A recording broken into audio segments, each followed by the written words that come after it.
जोहार संगवारी हो। जय जोहार। तो संगवारी हो, आज बहुत खुशी के दिन है। आज है महाशिवरात्रि के दिन। तो हम तो नहीं जा सके हैं, लेकिन दोस्त और भाई मन साथ आए हैं घूमे बाद जंगल में।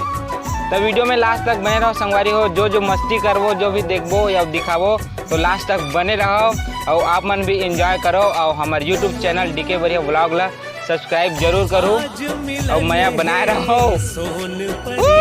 हैप्पी शिवरात्रि।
तो संगवारी हो, अब हो गए खाना खाए बेरा।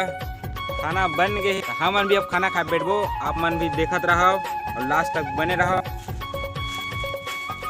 हमन छत्तीसगढ़ी हमन ना